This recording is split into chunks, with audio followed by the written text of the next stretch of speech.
Hey guys, Toolman Tim here. Welcome back to the workshop where we build business, create community, find freedom, and share success. It's Saturday morning, which means it's time for my favorite segment of the week. That's the workshop weekend, where I get to talk about whatever I want to talk about. Well, within reason, of course. And this week's no exception. If you guys follow my channel, you'll know a few weeks back I did a collaboration over for the Tool Time Wednesday video series. It was my 50th episode, and I got 8 other creators. We all came together and shared the one item that we couldn't live without. So I thought I would do a deconstruction of that for you guys this week and share with you the tips and the things that I could have done better in putting together a collaboration for content creators. So hang in there, I'll be right back.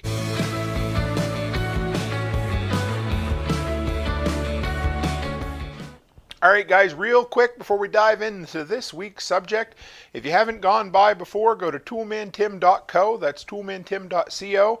That'll show you everything there is to know about me, all my social presences where you can follow me, links to the podcast, links to all the different video platforms I'm on, and go to the shop where I have over 100 referrals or products listed there of solutions to problems that I've had in my business or in my life, products that have made me money or saved me money, and hopefully you can lean on a little bit of the wisdom or knowledge that I've learned over the years and not have to make some of the mistakes I made. So check that stuff out if you're looking for a solution to a problem that you might have encountered.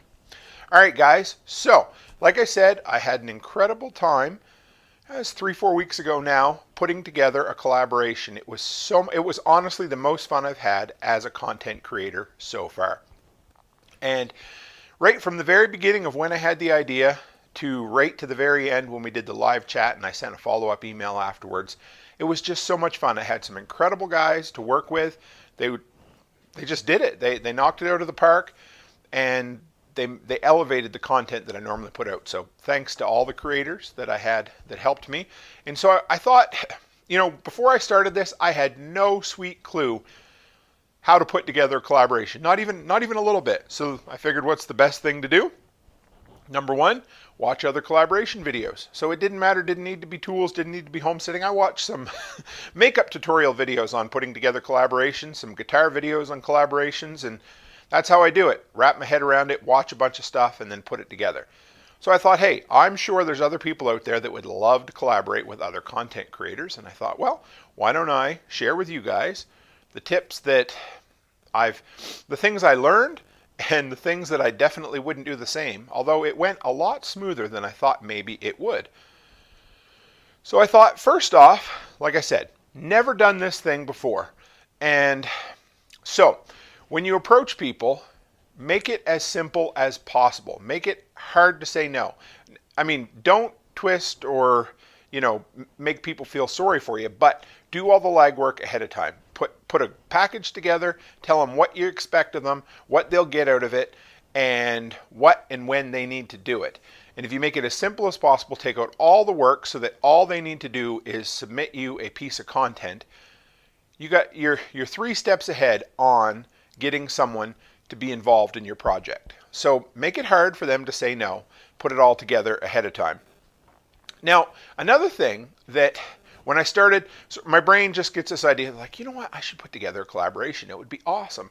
And then I'm like, well, where do I start? So I started watching a bunch of videos. And then once I kind of had a genesis of an idea of what I wanted to do, then the next thing I would say is run it by somebody. Because just because everything in your brain says this is a great idea, because us entrepreneurial content creator people, we always think that our idea is the best idea, nobody's ever thought of it or whatever before.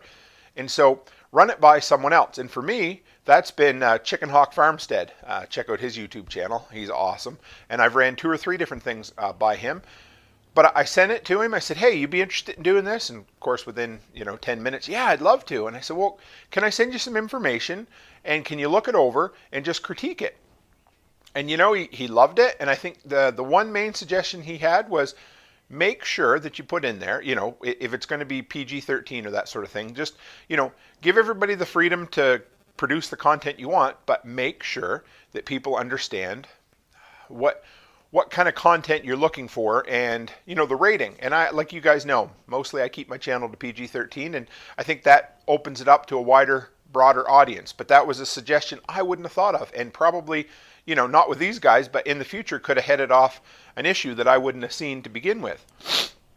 And then, of course, once I started getting people on board, if you guys know Joshua over at Gander Flight, so I'll backtrack just a little bit, but what I did was, and this was probably not a mistake, but just something that wasn't real practical, I gave everybody I created a Google Drive, shared drive area, a new one called Toolman Tim Collab, something along those lines, and I gave everybody the username and password. I thought, okay, well, I know all these guys, I can trust them, and yes, I can, but so what ended up happening was Google started flagging it for out of the ordinary activity, because one day somebody would log in from Pennsylvania, another day from somewhere else, and another day. So then eventually they locked everybody out of it. So Joshua come back to me and he says, why don't you just create a shared folder so that you can just send the folder to someone else, the link, and then they can just upload to it. They don't need a password, they don't need anything. And it was stinking genius. And Joshua also suggested a couple other creators to collaborate with. Both worked out absolutely great. I was excited about that. So be open to suggestions. Don't get yourself backed in a box and say, this is the only way I'm doing it. I'm not listening to anybody else. Because if you do that, your overall product's going to suffer. So yes, create a shareable folder that other people can upload into. And there's lots of good tutorials on it, but it's super simple. It's way easier than trying to give out passwords and usernames. And then that way, you've got the only password and username, and then you can use this folder going forward, which I'm going to do down the road with I'd like to get into doing some community member spotlight videos where people can share a 2 or 3 minute kind of review of things, a product they like. But anyway, I digress. So use all the avenues that you have. Now, this should go without saying, but it's true. There's just, plug it everywhere on your social media, every social media platform you're on, over on YouTube. Just use all the avenues you can so that, everybody's putting the most amount of work they can into it. So again, let it be known what you're doing, where you're sharing it, and who you're sharing it with, and just put it out there. Just plug the hell out of it so that you can get the best return on your investment. Now, that being said, when you approach the different creators, and I shot for the moon with some, and so the idea to me was, I don't care how many subscribers you have. I just want people who are in our niche, which is kind of homesteading, DIY, tool reviews, and I wanted people that I knew put out content on a regular basis. Those are the two things. Didn't matter if you had 20 subscribers or 80,000 or whatever it ended up. Yeah, didn't matter. That's what I was looking for. So, just look for quality people that put out good content and put out regular content, and just enjoy the community of it. It's a lot of fun.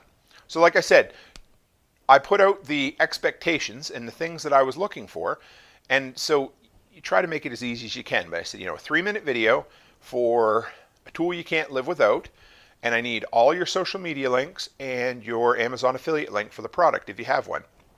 And that was it. And if they know that, and then the next thing I did was set a date. So I said, I need all the submissions by this time. And I approached everybody. I think it was maybe a 6-week window from when I approached and got everybody signed off to when they had to bring it in or whatever. I would have made it a lot shorter, but it doesn't matter. People work well with deadlines, and everybody got their stuff in on time, but what you find out is that most people get it in just before, because we're all busy, we're all doing that sort of thing. So set a deadline and let people know that it works better for everybody that way. So then the next thing is offer value where you can, because especially if you're approaching larger content creators, you want to lean on their audience a little bit. So to me, what I was able to do was I said, I promise that I will post this on all my social media links, which, that's something. Give them as much promotion as you can. I said everybody who signs on is going to cross promote this. So that's another avenue of, getting out there. So that now you've got, instead of 1 creator, you have 8 creators promoting all of this across multiple platforms. And then I said, also, I want to put your Amazon affiliate link. So whatever product that you are talking about, I want to be able to, what little bit of push and influence my channel has, I want you to make sure you get what little bit of financial return there is there. So in any way you can, make it work so that you are giving value to the other person. You don't want to just be taking. And then, of course, return the favor down the road so that if somebody comes back to you and says, hey, Tim, I want to do a collaboration, and they don't even have to get any further than that. You can just say, yep, I'm in. I want to do it. And again, I'm a list maker, but something else that really helped me was back when I talked to Chicken Hawk, and just after I got everything kind of mulled around in this old brain of mine, I set a timeline and a schedule. So I knew what day I wanted the video before I even approached anybody, what day I wanted it to premiere. I knew what day I needed the video in. I knew how much time I wanted to have in order to edit the video, upload the video. So set yourself a schedule with goals along the way. That way you don't become overwhelmed when life gets a little bit hairy or busy or that sort of thing. And like I said, set hard deadlines. Don't say, I'd like to have it near the end of April. Say, I need the video uploaded to the Google Drive by April 15th. That way everybody knows what the expectations are and what needs to be done. Because if people don't know exactly what you expect of them, they're not going to do anything. So that's your job as the person putting the collaboration together. And these are all just kind of random thoughts I jotted down. I wanted to share with you so I could get them all out. But when you're approaching content creators, don't send out a generic email to 20 or 30 creators that says, oh, I love your channel on blah, blah, blah. I would love to collaborate with you. You know, don't do that. Reach out to them. I found each one on social media or through their email, and I sent a specific individual approach to them. So please do that, because if you're not willing to take the time to approach each creator individually, why would they want to take the time and, you know, do some work for you? So yes, make sure you approach them each individually, and don't just send out a generic email. Then at the end, do a follow-up. Ask for criticism. Anything that went good, anything that went bad, just follow up. Send a follow. I think it was about 2 weeks afterwards, after I decompressed from it, I sent out a nice thank you email, followed up with all the guys and said, hey guys, anything out there, anything we could have done better, anything we could have done worse, and then look to build on this. So this was a cool community building asset, a community building kind of experiment, which I loved. And you know, I hope to kind of get it thrown into maybe a monthly live collaboration. It just learn from it and then build on it. It's the best thing you can do. And then, you know, just look at it and say, oh yeah, this really worked, so I'm going to do this next time, and this didn't work, so I'm not going to do this next. Now the next thing was, of course, in my infinite wisdom, I said I need a 3-minute video. Now, a 3-minute video all in and of itself is not much. But when you put 8 creators together with an entrance and an intro and an outro, you end up having a video that's almost 30 minutes long. That's really long. So the next time, especially if you're going to have, you know, 7 or 8 creators involved, I probably would have limited it to about 90 seconds, which is a little bit shorter, maybe 2 minutes. But just remember, just because one segment's short, when you put them all together, it starts getting a little bit long. Another thing I did was put together a mailing list for all the creators so that as soon as I had everybody on board, I added all of them to a small little address book or address list. That way I knew everybody got everything. Another thing was a couple of the creators I reached out to on a certain social platform. I can't remember which ones they were.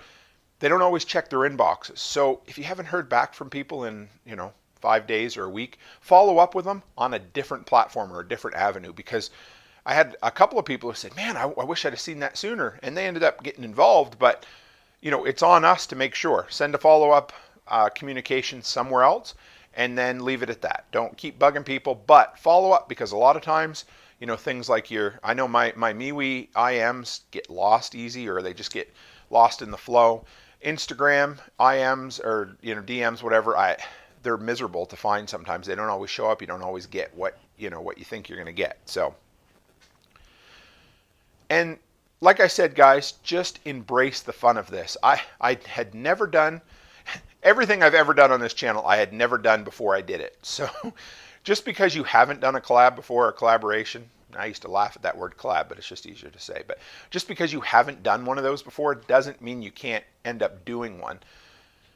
Take your time, watch a bunch of other examples, watch our tool time 8 creator item you can't live without. Just watch a bunch of them, get a feel for what you're looking for, put together a process, and then don't be afraid to shoot for the moon. Ask a whole bunch of creators, but individually approach them. But have a vision, know what you want your end product to be, set a timeline all the way through so that you hit your goals and you know what you're on pace for, what you're going to get done. And beyond that, have a lot of fun with it. Build relationships with it. That's the best part. I now have creators that I can lean on. I've had a couple of the guys recently. People have asked me recommended product questions, and I'm like, I don't use that. So it was a planer. I really don't use a thickness planer that much, so I reached out to Buddy Dempsey at Bud DIY, and he gave me a great recommendation. So just, lean on them now. You're creating a network. You're having a lot of fun. You're making friends. You're building a community. So enjoy it. But I would say absolutely, especially once you've, been doing this for a year, get into doing a collaboration. Because number one, when you approach other people for a collaboration, they're going to look at your channel and they're going to be like, oh, well, he put out a video 3 weeks ago. And then he put out an apology post after that. Sorry, life got in the way, and I haven't put up a video since. And then before the 3 week ago video, he hadn't put out a video in 8 weeks. Nobody's going to want to collab with that. So make sure you have a history of regular content that they can look back on and know, oh yeah, great. I know what they did. They're doing awesome. I want to be a part of that. And make it easy for them to say yes. That's the best thing you can do. So guys, I just wanted to have a breakdown. While it was still fresh in my mind, I wanted to share this with you so then I can go back and watch it later on and say, oh yeah, that worked really well. Good. So yeah, if you guys are looking at doing a collaboration down the road, follow some of these steps. And if you've learned other things from doing collaborations, and this isn't just for YouTube, this is for podcasts, it's for blog posts, you can use this for the business world, you can take any of these principles and apply it to that. But if there's something you guys have learned, share it with me. Or if you're looking to collab, contact me. I would love to do something like that. It's always a lot of fun. And if you have plans to do one and you want to run it by me so that you can say, hey, Tim, I'm wondering what you think of this. Do you think it'll work? And I'll tell you sure or no or whatever, right? Anyway, that's it for me, guys. So thanks for dropping by for the weekend workshop. If you found benefit and value out of this video, just take a minute and share it on whatever social platform you want. And as always, stay happy, stay healthy, and have a great week.